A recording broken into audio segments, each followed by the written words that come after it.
Edin Dzeko fait partie de ces joueurs dont on ne parle jamais. Personne, ou presque, n'aurait l'audace de le citer parmi les tout meilleurs attaquants de la dernière décennie, au beau milieu des Luis Suarez, Robert Lewandowski ou Karim Benzema.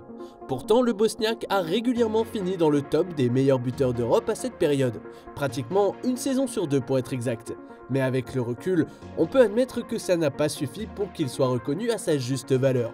Enfin, pas pour tout le monde. De l'Allemagne, en passant par l'Angleterre jusqu'en Italie, retour sur le parcours de l'un des buteurs les plus sous-estimés de sa génération. Abonne-toi pour avoir le meilleur du foot en vidéo. 50 000 €. À l'échelle du football moderne, ce montant peut paraître dérisoire lorsque l'on parle d'un transfert.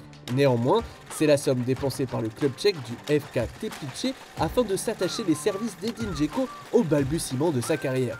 Quelques années plus tard, le Bosniaque multipliera sa valeur par plus de 600. En effet, celui qui valait le prix d'une Porsche Panamera d'occasion signera à Manchester City en 2011 contre une trentaine de millions d'euros. Un événement qui vient récompenser l'excellent rendement du natif de Sarajevo du côté de Wolfsburg. Car c'est chez les Loups, entre 2007 et 2011, qu'Edin Dzeko s'est offert sa toute première expérience en Europe de l'Ouest, et pas des moindres. Lui et son maître 93 laisseront un souvenir impérissable aux amoureux de la Bully. D'abord en remportant le championnat d'Allemagne, un exploit inédit dans la jeune histoire du club basé dans le land de Basse-Saxe. Et puis, si l'année du sacre Dzeko s'est fait remarquer, il n'avait pas encore tout à fait ce qu'il fallait pour devenir le meilleur buteur dans la compétition. Mais presque.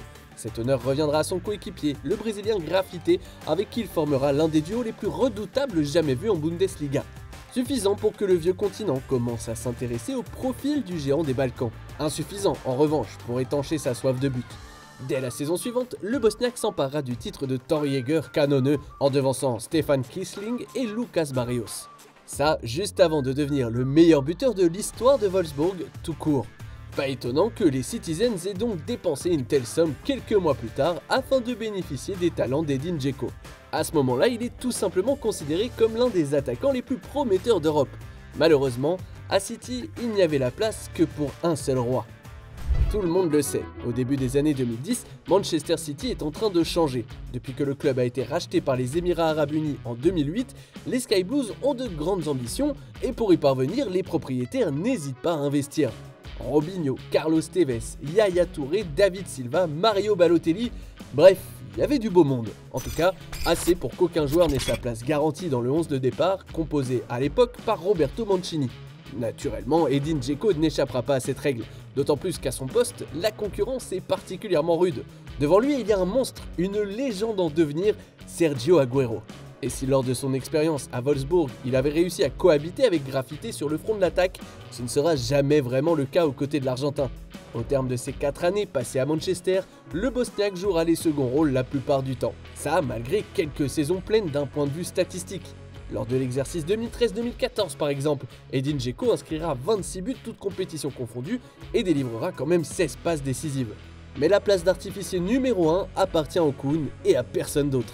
Pour illustrer ça, quoi de mieux que ce match légendaire face aux Queen's Park Rangers où les Citizens ont arraché le titre de Premier League dans les dernières secondes. Car si aujourd'hui tout le monde parle encore du but salvateur de Sergio Agüero, rares sont ceux qui se souviennent de l'égalisation tout aussi décisive d'Edin Dzeko survenue quelques minutes auparavant. Heureusement, l'Italie sera là pour réparer ce genre d'injustice. Parce qu'entre ce pays et Dzeko, c'est une longue histoire, très longue même, puisqu'elle remonte aux origines de l'attaquant bosniaque. Lorsqu'il évoluait encore à Sarajevo, son entraîneur de l'époque s'était permis une comparaison physique entre lui et son idole Andriy Shevchenko, l'attaquant vedette de l'AC Milan.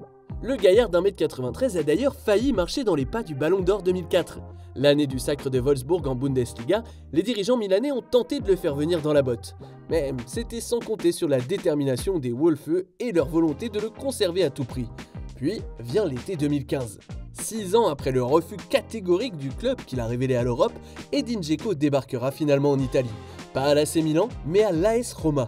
Et si jusqu'à maintenant, personne n'avait jamais vraiment douté du talent de ce cher Edin, il va connaître quelques galères dans la capitale italienne.